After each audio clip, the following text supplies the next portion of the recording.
Now once again, I welcome each and everyone. And Priya ma'am, Sharmishta ma'am has joined. You know what? Yes, Sharmishta ma'am has joined and it's time for her session to start. Yes, ma'am. Audience, viewers are eagerly waiting for her session to start. So without any delay, let me welcome Sharmishta ma'am. Good morning, Sharmishta ma'am. Most welcome. Good morning, Good Sharmishta morning. ma'am, and Good welcome. morning. Good Good morning, morning, Shamsanta Shamsanta. ma'am. Good morning, Good Priya ma'am. morning. Good morning, ma'am. Thank you for the welcome and a very good morning to all the viewers out there, and hope that it is a very healthy morning. And today, this is the 7th day of our summer camp. So the journey is going to end. Like the journey of the summer camp is going to end, but I'm very sure that we have learned a lot through each other, inspired a lot each other, and very thankful to Knowledge Gram International School and our Honorable Director Sir and respected Principal Ma'am because of the platform she gave so that we could get benefited by each other. Fine. So today, before starting this session, we will talk a bit about Ayurveda and color therapy. And before starting the session, one more thing, a request to Sampanata ma'am and Priya ma'am, if there are any queries during this session, during the live session, kindly please convey the questions to me so that during the live only I can give their answer. Yes. So viewers, if you find anything to ask, today is the second last day, take the utmost benefit. If any query related to health, yoga you need to ask, put down the queries in the comment section. We can do it right now only, we can satisfy the query. So coming back to the session, today we will be talking about color therapy. Now what happens is that the whole universe, it is actually based on positive energy and negative energy. Now, as we know, energy that cannot be destroyed, it transfers. So whatever, now we cannot stop the negative energy as well, because our body is also producing negative energy as well as positive energy.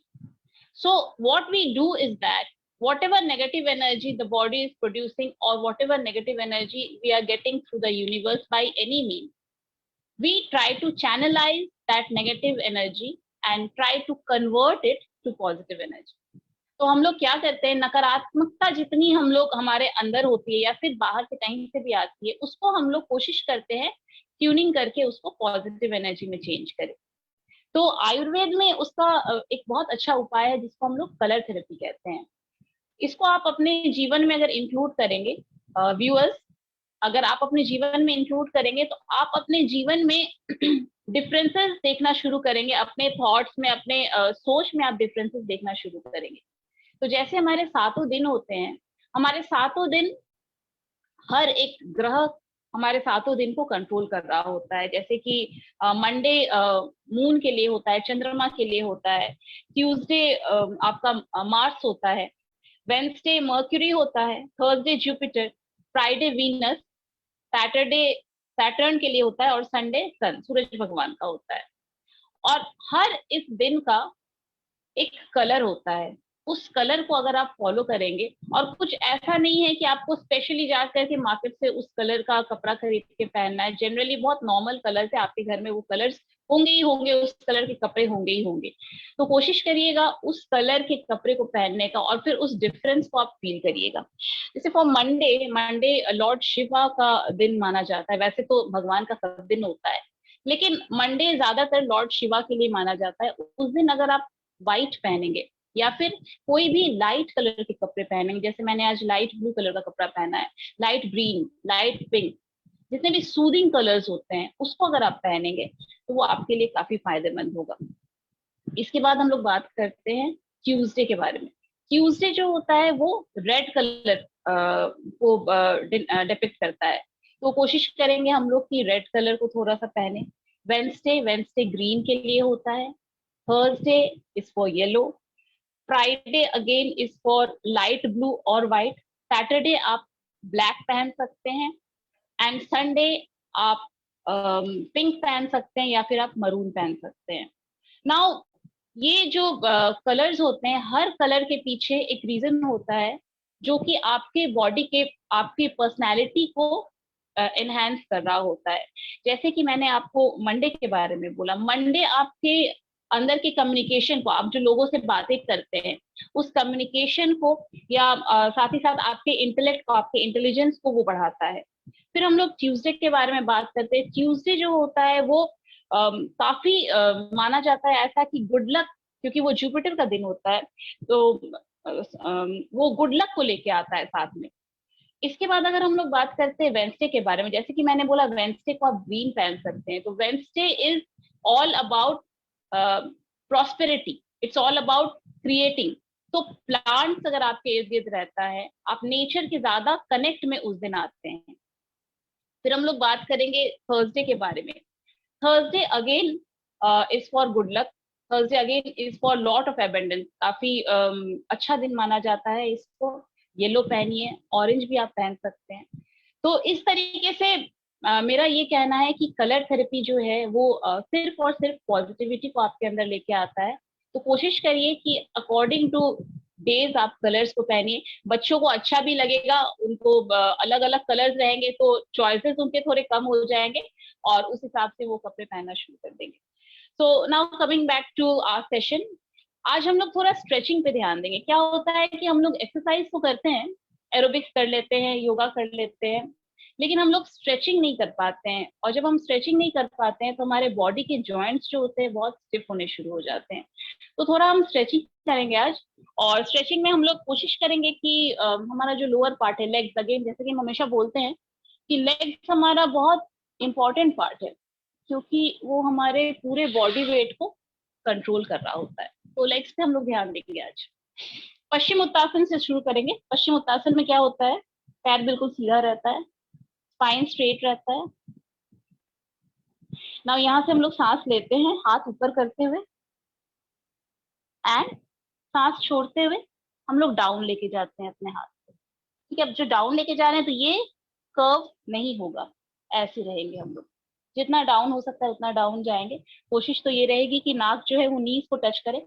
अगर नहीं touch करता है तो कोई बात नहीं, यहाँ से जाएंगे, अपने टोज को पकड़ेंगे और होल्ड करेंगे। जिनका नहीं पहुंच रहा है उनके लिए स्पाइन सीधा एंड एक्सेल। आप स्ट्रेच को अपने, इसको हैमस्ट्रिंग्स बोलते हैं, अपने हैमस्ट्रिंग्स में आप स्ट्रेच को फील करेंगे, अपने काव्स में आप स्ट्रेच को फील करेंगे। क्योंकि स्पाइन आपका इरेक्ट होकर डाउन जा रहा है तो थोड़ा स्ट्रेच आप यहाँ पे भी फील करेंगे। तो इनहेल एंड एक्सेल। नाउ इसी प्रोसेस को आप इस पैर को फोल्ड कर लीजिए और दूसरे पैर के टोज को पकड़ लीजिए। अगेन आपका स्पाइन बिल्कुल सीधा रहेगा। Inhale and exhale. अब इस पैर को आप डाउन कर लेंगे। Again inhale and exhale. अब इस पैर को आप बैक फोल्ड कर लेंगे पीछे की तरफ। फिर से आप इनहेल करेंगे, स्पाइन सीधा, और एक्सेल करते हुए डाउन। जहां तक जा सकते हैं, बॉडी को पुश नहीं करना है, अपने बॉडी के हिसाब से डाउन जाना है। Let the body react. Same चीज आप दूसरे पैर से करेंगे। अब आप लेफ्ट पैर को फोल्ड कर रहे हैं, इनहेल कर रहे हैं और राइट के ऊपर बेंड कर रहे हैं। फिर लेफ्ट पैर को आप डाउन रख रहे हैं। Again inhale and go down. ध्यान स्पाइन का रहना चाहिए, पोस्चर का काइंडली ध्यान देंगे आप लोग। इस पैर को पीछे, लेफ्ट पैर पीछे फोल्ड हो चुका है, सांस लेते हुए up and go down, let go. Now the body is all about flowing. बिल्कुल हम लोग रिवर की तरह बॉडी को, जैसे रिवर कैसे स्मूथ फ्लो करता है वैसे ही हम लोग बॉडी को फ्लो कराते हैं। जैसे जैसे बॉडी जाना चाहता है उसको वैसे लेके जाते हैं, नो फोर्स। नाउ आप पैर को फैला लेंगे दोनों तरफ।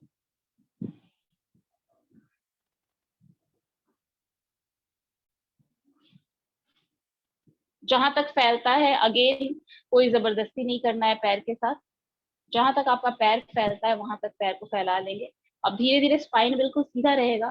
धीरे धीरे कोशिश करेंगे कि एल्बोज को नीचे रखें। जिनका एल्बो नहीं जाता है कोई बात नहीं, वो अपने फिंगर्स को नीचे रख सकते हैं और धीरे धीरे आगे की तरफ क्रॉल करते जाएंगे। जहां तक जा सकते हैं वहां तक जाएंगे। अब जिन व्यूअर्स का अगर एल्बो जा रहा है तो एल्बो भी डाउन लेके जा सकते हैं एंड धीरे धीरे आप फुल डाउन चले जाएंगे। अगेन नो फोर्स, जहां पे जा सकते हैं वहां पे जाएंगे। नाउ ब्रीदिंग टेक्निक क्या होगा, यहाँ पे आप सांस लेंगे एंड सांस छोड़ते हुए आगे की तरफ bend bend bend bend bend. Now you will hold over here 1 2 3 4 5 6 7 8 9 10 and relax. इससे अगर आप ध्यान देंगे आपके जो ये ग्रॉइन्स होते हैं, ये वाला हिस्सा अगेन इनर थाइज आपका वो काफी हद तक स्ट्रेच होता है। नाउ आप अपने लेफ्ट लेग को फोल्ड कर लेंगे। राइट लेग आपका बिल्कुल सीधा रहेगा, स्ट्रेट। राइट टो को राइट हैंड से पकड़ लेंगे, लेफ्ट हैंड अप। नाउ धीरे धीरे कोशिश करेंगे बॉडी को बेंड करने का। तो इनहेल करेंगे, यहाँ पे इनहेल करेंगे and exhale and go down. जितना हो सकता है उतना तक जाएंगे एंड अप। चेहरे पे हल्की सी मुस्कान बना के, कोई चेहरे पे बिल्कुल एग्रेशन बना के एकदम जबरदस्ती नहीं करना है, बहुत आराम से जस्ट एंजॉय द जर्नी। सांस लेंगे and very smoothly we will go down, exhale करते हुए।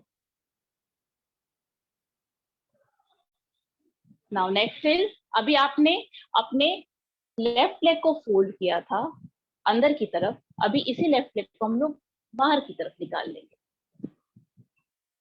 ठीक है, अभी ये जो वी शेप बना है, इस वी शेप में हम अपने बॉडी को डाउन लेके जाएंगे। तो हमारा राइट लेग बाहर है, लेफ्ट लेग आउटवर्ड की तरफ फोल्ड हो चुका है। Again we will go down, जहां तक जा सकते हैं वहां तक जाएंगे। अगेन बहुत स्मूथली लेट द बॉडी को अलाउ करिए कि वो जहां तक जा सकता है वहां तक जाए and try to go more and more forward जहां तक हो सकता है and come back. Again inhale and exhale करते हुए बॉडी को आगे लेके।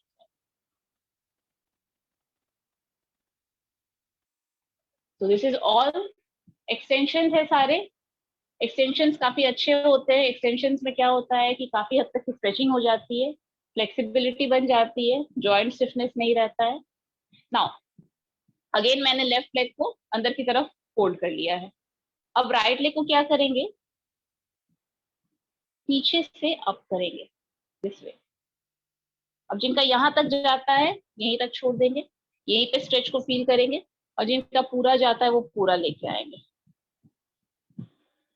अब राइट हैंड को एल्बो के पास से लॉक करेंगे। ये लॉक हो गया, अब दिस इज लॉक। ठीक है, अब लेफ्ट हैंड को ऊपर की तरफ करेंगे एंड कोशिश करेंगे कि इन दोनों फिंगर्स को हम लोग लॉक करें एंड डायगोनल ऊपर देखेंगे। होल्ड 1 2 3 4 5 6 7 8 9 10। तो अगर आप देखेंगे इसमें क्या होता है, इनर थाई स्ट्रेच हो रहा है। जब हम लोग ऐसे कर रहे हैं तो हमारा वेस्ट ये वाला हिस्सा भी स्ट्रेच हो रहा है, हमारी हिप मोबिलिटी बन रही है। तो ये पूरा एरिया हमारा स्ट्रेच हो जा रहा है। इसको हम लोग छोड़ देंगे यहाँ पे। अब यहीं से हम लोग आ जाएंगे इस पोज में, पिजन पोज बोलते हैं इसको। ये पैर हमारा थोड़ा बाहर की तरफ रहेगा और दूसरा वाला पैर बिल्कुल पीछे स्ट्रेट, और जितना हो सकता है कमर को हम लोग पीछे की तरफ लेके जाएंगे। ये हिस्सा हमारा डाउन रहेगा, लोअर बैक डाउन रहेगा। सो यहाँ पे हम लोग स्ट्रेच को अगर देखेंगे, अगेन ग्रॉइन स्ट्रेच हो रहा है, लोअर बैक स्ट्रेच हो रहा है एंड हिप, ये वाला हिस्सा आपका जो टेल बोन वाला हिस्सा होता है वो स्ट्रेच हो रहा है। सांस लेते हुए हम लोग अप देखेंगे, शोल्डर्स उठे हुए नहीं रहेंगे, शोल्डर्स डाउन रहेंगे रेस्टिंग पोजिशन में एंड एक्सहेल। अगेन यहाँ से एक और वेरिएशन आप कर सकते हैं, पीछे वाले पैर को जितना हो सकता है उतना आप ऊपर ला सकते हैं। एंड ऊपर देखेंगे। तो इससे क्या हुआ, आपका ये पूरा राइट साइड का एरिया जो है, पूरा एरिया आपका स्ट्रेच हो गया। सिमिलरली आप इसको दूसरे साइड से कर सकते हैं। पहले हमने क्या किया था, इस पैर को हमने फोल्ड किया था, दूसरे पैर को पूरा बाहर रख दिया था, फिर इस साइड से हमने पकड़ा था, ये हाथ सीधा किया था एंड डाउन। अब फ्लो के साथ बिल्कुल जाना है, जहां तक जा सकते हैं वहां तक जाएंगे। एक्सेल। अब हमने क्या किया था, इस पैर को हमने बाहर की तरफ फोल्ड कर लिया था और आगे इनहेल एंड एक्सेल करते हुए डाउन गए थे हम लोग।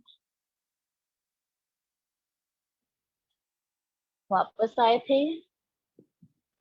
अब ये वाला पैर फोल्ड कर लीजिए, पैर को अप कर लीजिए,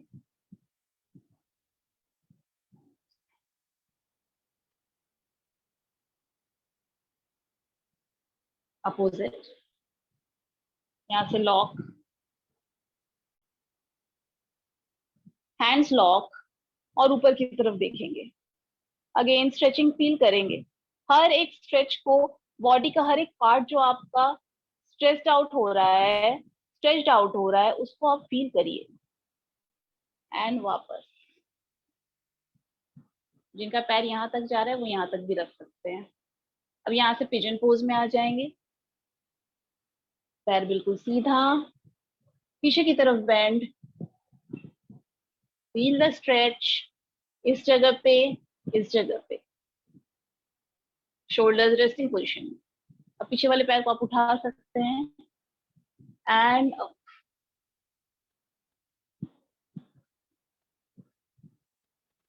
so this is the whole stretching of your lower area, leg, groins, hamstrings. hamstrings का एक बहुत क्रूशियल कंट्रीब्यूशन होता है जब हम लोग खड़े होते हैं, जब हम लोग बैठते हैं उस टाइम पे, तो इसका हम लोग यूज जरूर करेंगे। नेक्स्ट आज हम लोग पद्मासन ट्राई करेंगे।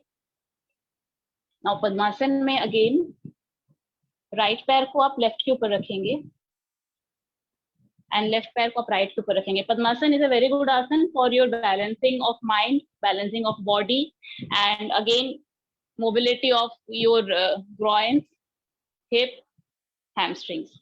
अब जब हम लोग इसको ऐसे रखते हैं तो अभी जो इनिशियली कर रहे हैं उनका पैर हो सकता है यहीं पे रह पाए, बाहर की तरफ ही रह पाए, या फिर बहुत लोग का पैर यहाँ पे रह करके ये नहीं उठ पाए। कोई बात नहीं, धीरे धीरे हम लोग कोशिश करेंगे। जिनका नहीं उठ रहा है उनके लिए एक छोटा सा ड्रिल ये है, 1 2। तो ये करते करते क्या होगा कि आपकी ये मोबिलिटी बनेगी, इस जगह की मोबिलिटी बनेगी। बेसिकली क्या होता है, ये वाला जो एरिया होता है, ये वाला एरिया आपका स्टिफ हो जाता है, इसकी वजह से ये बिल्कुल अंदर की तरफ नहीं आ पाता है, इस वजह से इस तरह से बैठने में दिक्कत होती है। तो ये पैर जितना हो सकता है आपका जो एड़ी है वो बाहर की तरफ लेकर के आइएगा, ये जो हड्डी है इसके पास। दूसरे पैर को, सो दिस इज द पद्मासन। आपके जो दोनों घुटने हैं वो बिल्कुल जमीन पे होने चाहिए। मैं साइड वाइज भी करके आपको दिखा देती हूँ। बाहर, जितना बाहर हो सकता है उतना बाहर इसको लेके जाएंगे। ये वाली हड्डी जो है इसके बाहर है, दोनों साइड से आप देख सकते हैं। सो दिस इज पद्मासन। अब इसमें बच्चे जो हैं वो मेरे ख्याल से काफी फ्लेक्सिबल होंगे, और बच्चे कुछ गार्जियंस भी मेरे ख्याल से फ्लेक्सिबल होंगे, तो वो ये कर सकते हैं, हाथ को जमीन पे रखेंगे एंड धीरे धीरे अपने बॉडी को अप करने की कोशिश करेंगे। तो कैसे अप करेंगे, हाथों के स्ट्रेंथ से, शोल्डर्स के स्ट्रेंथ से अप करेंगे। और ये आपके ये वाले एरिया के लिए बहुत अच्छा होता है, कोर एरिया जिसको बोलते हैं, कोर एरिया को बहुत स्ट्रेंथन करता है। तो सांस यहाँ पे लेंगे, हम सांस लेंगे and go up and exhale. फिर से आप कर सकते हैं इस चीज को, सांस लेते हुए गो अप। अब इसमें बहुत लोग स्विंग भी कर सकते हैं, वो भी अच्छा है, लेकिन कोशिश क्या करना है कि अपने बॉडी को हम कंट्रोल में लाए। बॉडी को कंट्रोल में लाने के लिए पूरा ये जो मसल्स है, इस मसल का हम लोग यूज करते हैं। सांस लेते हुए we will go up, core को बिल्कुल टाइट रखेंगे। Again very good asana for belly fat जिनको कम करना है उसके लिए भी काफी अच्छा आसन है। थाइस के फैट जो होते हैं अगर उसको कम करना है उसके लिए भी बहुत अच्छा आसन है। अगर आप स्विंग नहीं कर पाते या फिर बॉडी को उठा नहीं पाते तो भी कोई बात नहीं, कोशिश करना है कि इस पोस्चर में जितना ज्यादा देर हो सकता है उतना ज्यादा देते हैं। तो अप एंड रिलैक्स। नेक्स्ट आसन संतुलन आसन। अगेन अ बैलेंसिंग आसन, संतुलन के नाम से ही आपको पता चल रहा होगा ये एक बैलेंसिंग आसन है। इसमें भी आपका बॉडी फैट काफी हद तक कंट्रोल में आ सकता है। तो ये बहुत अच्छा आसन है, ये आप बहुत इजीली कर सकते हैं, लेकिन इसे पोस्चर पे ध्यान देना बहुत जरूरी होता है। सबसे पहले आप ये जो पोस्चर है इस पोस्चर में आ जाइए, इसको स्फिंक्स पोज कहते हैं। आपके हाथ जो है वो बिल्कुल आपके सीने के पास, एल्बोज जो है बिल्कुल सीने के पास रहेंगे।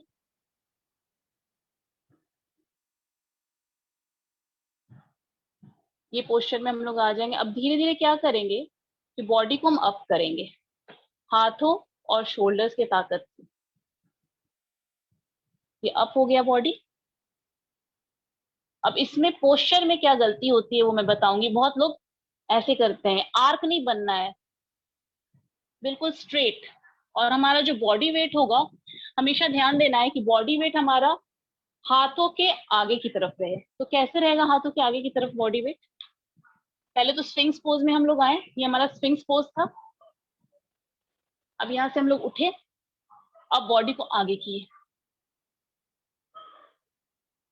बिल्कुल स्ट्रेट। अगर आप देख पा रहे होंगे मेरा जो स्पाइन है वो बिल्कुल स्ट्रेट है, ऐसे नहीं हुआ है, ये गलत पोस्चर है। This is the correct posture. तो आपका कोर मसल्स जो है, आपका जो स्टमक मसल्स है वो अंदर की तरफ आप उसको खींच के रखेंगे और जितनी देर तक हो सकता है उतनी देर आप इस पोस्चर में रहेंगे। इसको संतुलन आसन कहते हैं। और अगर आप इसको इनिशियली 30 सेकंड से शुरू करेंगे, धीरे धीरे धीरे कोशिश करेंगे 1 मिनट करने का। 1 मिनट भी अगर आप करते हैं तो काफी हद तक आपके लिए फायदेमंद होगा। आपका ये हिस्सा और ये हिस्सा काफी बेनिफिटेड रहेगा और डाइजेशन के लिए भी बहुत अच्छा आसन है ये। नाउ एक और आसन आज मैं बताना चाहूंगी। इस आसन का नाम है मार्जरी आसन। नाउ मार्जरी आसन जिनको साइटिका का प्रॉब्लम है उनके लिए भी काफी अच्छा है। और जिनको मेंस्ट्रुअल क्रैम्प्स आते हैं, पीरियड्स के समय में बहुत सारी लेडीज को, बहुत सारे गर्ल्स को क्या होता है कि पेट में बहुत दर्द रहता है, तो यूट्रस प्रॉपरली फंक्शन करे उसके लिए ये बहुत अच्छा आसन है। प्लस साइटिका पेशेंट्स के लिए भी अच्छा आसन है, तो सारे लोग इसे कर सकते हैं। कैट पोज, मार्जरी आसन। इसके लिए क्या करेंगे हम लोग, पोस्चर पे ध्यान देंगे। अगेन हमारा हाथ जो है, हमारा जो हथेली है वो बिल्कुल शोल्डर से अलाइंड रहेंगे। पैर की दूरी, घुटनों की दूरी, कंधों की दूरी और हाथ की दूरी बिल्कुल बराबर होंगे। अब सांस लेते हुए हम लोग ऊपर की तरफ देखेंगे और सांस छोड़ते हुए डाउन जाएंगे और अपने बेली को देखेंगे, अपनी नाभि को देखेंगे। आपका बैक जो है वो बिल्कुल एक बाण की तरह बन जाएगा। सांस लेते हुए अप, स्ट्रेच को फील करेंगे एंड सांस लेते हुए go down, pointing towards your belly. Ladies, females जो हैं, आप कॉन्ट्रैक्शन को अपने यूट्रस के पास फील करेंगे। जब सांस लेंगे अप, एक्सपेंशन, एक्सेल करते हुए डाउन जाएंगे, कॉन्ट्रैक्शन, सांस लेते हुए अप एंड सांस छोड़ते हुए डाउन। एक और छोटा सा मैं बताना चाहूंगी। बहुत लोग को लोअर बैक की परेशानी होती है, कमर में दर्द रहता है, लेडीज को भी रहता है, आजकल बच्चों को भी रहता है। तो ये एक छोटा सा टिप है, कुछ नहीं करना है। जब भी ऐसा दर्द करे, ये तो आप कभी भी कर सकते हैं, इस तरीके से बैठ जाना है, अपने हथेली को चिन के पास रखना है and just flap your legs, जितना हो सकता है उतना। 1 मिनट तक ऐसा करेंगे। आई एम श्योर कि आपका जो लोअर बैक का पेन है या फिर कमर का पेन है, उससे आप काफी रिलीफ पाएंगे। तो ये आप कभी भी कर सकते हैं, कभी भी काम करते करते आपको लगे कि, या फिर किचन में आपको लगे कि आपके पैर में दर्द हो, आपके कमर में दर्द हो रहा है, या फिर बच्चे टेबल चेयर पे बैठते हैं मोस्ट ऑफ द टाइम, उनको अगर ऐसा लगे कि दर्द हो रहा है तो इसको कर सकते हैं। तो ये कुछ आसनास आज के सेशन के लिए थे। आज मैंने कुछ कलर थेरेपी के बारे में भी बात की। अगर इससे रिलेटेड कोई क्वेरीज है तो kindly put it in the comment section. कल हमारा लास्ट डे होगा समर कैंप का। कुछ भी अगर आपको हेल्थ से रिलेटेड पूछना है तो आप अपने कमेंट सेक्शन में डाल सकते हैं। मेरी कोशिश ये रहेगी कि आपके क्वेश्चन का मैं आंसर कर सकूं। डाइट से रिलेटेड कुछ पूछना है काइंडली पूछिएगा जरूर। जैसा कि मैंने बोला था, डोंट स्किप योर ब्रेकफास्ट। कोशिश करिए कि 8 मैक्सिमम 9 बजे तक आप अपना ब्रेकफास्ट कर ले and have your breakfast like a king. उसके बाद आप लंच जो करते हैं थोड़ा सा कम, और फाइनली जो डिनर करते हैं तो dinner it would be like a beggar. जैसे कहते हैं भिखारी की तरह खाना खाइए। क्यों? क्योंकि हमारा बॉडी रेस्टिंग पोजीशन में जाने लगता है, तो बॉडी को खाने को डाइजेस्ट करने में बॉडी को थोड़ी दिक्कत होती है। तो इस वजह से रात में हम लोग खाना कम खाते हैं। एक चीज और आज मैं बताऊंगी, इंटरमिटेंट फास्टिंग बहुत फायदेमंद चीज है। आपके इंटरनल ऑर्गन्स को बहुत सही रखता है। स्पेशली अभी जो कोरोना टाइम चल रहा है, जो पैंडेमिक टाइम चल रहा है, इस समय आपके इंटरनल ऑर्गन्स को स्ट्रॉन्ग रखना बहुत जरूरी होता है। तो डाइजेशन प्रॉब्लम आनी शुरू हो जाती है। तो इस वजह से आप ऐसा कर सकते हैं कि आप इंटरमिटेंट फास्टिंग को फॉलो करें। इसमें कुछ नहीं करना होता है। डिनर आप कोशिश करिए कि 7 या 7:30 बजे तक रात में कर ले, और उस डिनर को करने के बाद अगला जो आप मील लेते हैं वो अगले 12 घंटे बाद लेना है। यानी कि वो आपका लास्ट डिनर है, उसके बाद आपको कुछ नहीं खाना है। लिक्विड आप ले सकते हैं, एज इन आप पानी पी सकते हैं, या फिर अगर आप जगे हुए हैं तो अगर आपका बहुत मन कर रहा है तो आप कॉफी पी सकते हैं।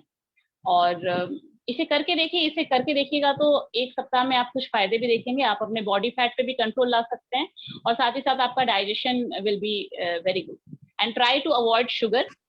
इंस्टेड ऑफ शुगर आप अपने किचन में जैगरी ऐड करिए, गुड़ खाइए। गुड़ के काफी फायदे हैं, एंटीऑक्सीडेंट प्रॉपर्टीज भी है, और फैट तो है ही नहीं उसमें। Thank you so much. आज का सेशन इतना ही मेरी तरफ से, क्योंकि हमारे पास Sharmishtha shortage of ma'am, time है। हाँ शर्मिष्ठा जी, मैम, हमारे यस दर्शक, संपन्नता मैम। हाँ मैम, हमारे दर्शक ये जानना चाह रहे थे, कुछ क्वेश्चंस आ रहे थे कि जैसे हम जो भी आसन हाँ जी, करते हैं तो क्या उसके पहले उसका जी। या उसके बाद में जो डाइट प्लान है वो हमारा क्या होना चाहिए? हाँ, तो जब भी हम लोग योगा आसना शुरू करते हैं, या फिर कोई भी एक्सरसाइज, आप जिमिंग करते हैं, आप एरोबिक्स करते हैं, किसी भी फॉर्म ऑफ एक्सरसाइज को जब आप करते हैं, आप कोशिश करिए कि आप उसके 1 घंटे पहले कोई खाना खाए हो, या फिर अगर आप लिक्विड डाइट लेते हैं तो लिक्विड डाइट आप आधे घंटे पहले ले सकते हैं। मतलब बॉडी का क्या होता है, हम जब खाना खाते हैं तो बॉडी में हमारे केमिकल रिएक्शन होने शुरू हो जाते हैं। अब क्या होता है कि हमारा बॉडी के अंदर केमिकल रिएक्शन हो रहा है, साथ ही साथ हम अब फिजिकल स्ट्रेस दे रहे हैं बॉडी को, तो बॉडी एडजस्ट नहीं कर पाता है। इससे क्या होता है कि उल्टी आने की प्रॉब्लम होने लगती है, और बहुत ज्यादा नौजिया होने लगता है। इस वजह से ऐसा कहा जाता है कि आप कोई भी एक्सरसाइज करें उसके 1 घंटे पहले आप डाइट ले, सॉलिड डाइट ले।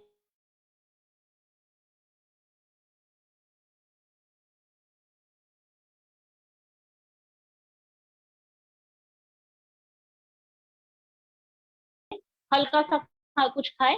और जब आप, मैम और कोई क्वेश्चंस हैं? Yes ma'am. हाँ मैम, आवाज जा रही है मेरी? हाँ जी मैम, बिल्कुल आ रही है। Okay okay, yes ma'am. तो ठीक है मैम, आपने बहुत अच्छे से बताया, दर्शकों ने समझा भी होगा कि हमारा क्या डाइट प्लान होना चाहिए। तो मैम, कुछ जैसे फीमेल्स हैं जिनके वेट के कारण, है ना, तो जैसा हमने सुना है कि योग जो है वेट लॉस करने में भी बहुत ज्यादा हेल्पफुल होता है, तो उसके लिए कोई टिप्स आप दे दीजिए मैम हमारे दर्शकों को। हाँ, देखिए, thank you for the question again viewers. Lovely viewers, अच्छे अच्छे क्वेश्चन पूछ रहे हैं, अच्छा लग रहा है मुझे भी। एक चीज मैं आपको बताना चाहूंगी, कोई भी एक्सरसाइज, दुनिया का कोई भी एक्सरसाइज ऐसा नहीं है जिसे आप सिर्फ अगर कर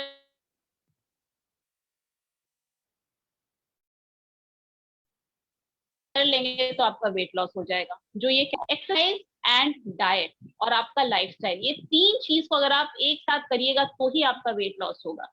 चाहे आप योगा करें, चाहे आप कोई जिम जाके ज्वाइन कर ले, आपका ऐसे वेट लॉस नहीं हो सकता है। नाउ सेकेंड थिंग, आजकल लोग बहुत ज्यादा प्रोडक्ट ले रहे हैं जिससे कि वो बहुत जल्दी उसको पी करके अपना वेट लॉस कर ले रहे हैं।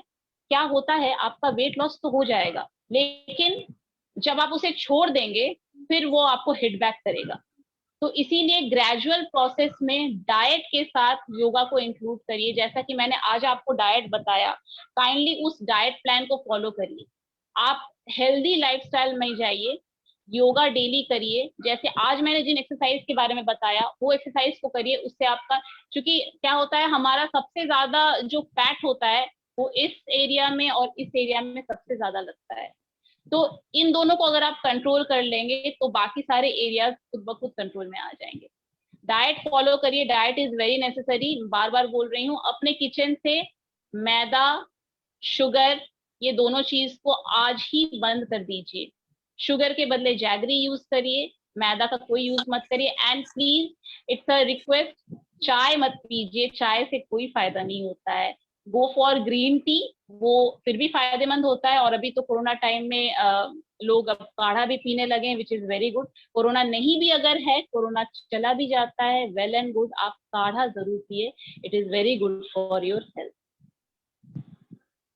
And try to have a lot of water, बहुत पानी पीजिए। कोशिश करिए कि 6 से 8 लीटर पानी पिए। स्पेशली वेट लॉस के लिए पानी बहुत फायदेमंद है, क्योंकि जैसे ही आप 8 लीटर पानी पीते हैं वो आपके फैट को जितना ज्यादा हो सकता है वो डिसॉल्व करना शुरू करता है। शर्मिष्ठा मैम, आई फील हमारे व्यूअर्स चाहते ही नहीं है कि आज का ये सेशन खत्म हो। One of the viewers has asked कि मुझे बहुत ज्यादा स्नीजिंग हो रही है, तो उसके लिए मैं क्या कर सकता हूँ? Okay, very good. So sneezing के लिए बहुत ही सिंपल उपाय, बहुत सिंपल, कुछ नहीं करना है आपको। सबसे पहले तो आप सुबह जब आप उठते हैं तो आप गर्म पानी पीजिए, आराम से गर्म पानी पी लीजिए। इसके बाद आपको करना क्या है, आप पानी को बॉईल कर लीजिए। जब आप स्टीम लेते हैं, नीम का पत्ता आप उस पानी में डालिए और स्टीम लीजिए। कोई मेडिसिन वगैरह डालने की जरूरत नहीं है। वो स्टीम आप लेना जब शुरू करेंगे, आपका ये जो नॉस्ट्रिल एरिया है वो क्लियर हो जाएगा। नेक्स्ट, प्राणायाम करिए। प्राणायाम करने से क्या होता है कि आपका, जब आप सुबह उठिएगा आप हमेशा फील करेगा कि आपके दोनों नॉस्ट्रिल्स वर्क नहीं कर रहे होते हैं। जब आप सांस लीजिएगा, आप एक नॉस्ट्रिल बंद करिए, एक्सेल करिए, दूसरा बंद करिए, एक्सेल करिए। आप फील करिएगा कि जो हवा निकल रही होती है वो एक से ज्यादा निकलेगी और दूसरे से कम निकलेगी। तो यानी दोनों आपके एक्टिव नहीं है, कहीं ना कहीं ब्लॉकेज है। तो इसी ब्लॉकेज को क्लियर करने के लिए हम लोग अनुलोम विलोम, नारी शोधन, ये सारे प्राणायाम करते हैं। तो मैंने अपने पहले सेशन में आपको जितने भी प्राणायाम बताए हैं उन प्राणायाम को आप डेली करिए। आपका ये स्नीजिंग प्रॉब्लम थोड़ा कुछ हद तक दूर हो जाएगा। स्नीजिंग जनरली एलर्जी की वजह से ही होता है। इतना डस्ट है हमारे इर्द गिर्द, और पटना का तो एयर क्वालिटी बहुत ही खराब हो गया है। तो उसको साइड में रखते हुए कैसे अपने आप को सही रखना है, उसके लिए आप ये जरूर कर सकते हैं। तीसरा एक चीज और कर सकते हैं जिसको कि हम लोग नेति कहते हैं। कल मैं कोशिश करूंगी, कल वाले सेशन में अगर हो सके, मैम अलाउ करे तो मैं दिखाऊंगी कि नेति कैसे करते हैं। जल नेति बहुत अच्छा एक प्रोसीजर है जिससे कि आपके दोनों नॉस्ट्रिल्स क्लियर होते रहेंगे। और जिनको साइनस प्रॉब्लम है, जिनको ये स्नीजिंग एलर्जी की प्रॉब्लम है, वो चली जाएगी। Yes ma'am. Thank you Sharmishtha ma'am, सचमुच आपने तो सारे प्रॉब्लम को सोल्यूशन दे दिया। Thank you so much. I think हमारे दर्शक को सारे क्वेश्चन का आंसर मिल गया हो। And thanks a lot Sharmishtha ma'am. Your session was really amazing and it was feeling like yes, our body और is अगर और कोई क्वेरीज होंगे और अगर कोई क्वेरीज होंगे व्यूअर्स, नो वरीज, आप प्लीज अपने कमेंट सेक्शन में डाल दें। हम उन क्वेरीज को बाद में देखते हुए, कल का हमारा एक और दिन है, उसका जवाब देने का जरूर हम डेफिनेटली हम लोग वीडियो बनाकर और उस क्वेरीज का रिप्लाई कोशिश करेंगे। तो thank you for the question. Yes yes.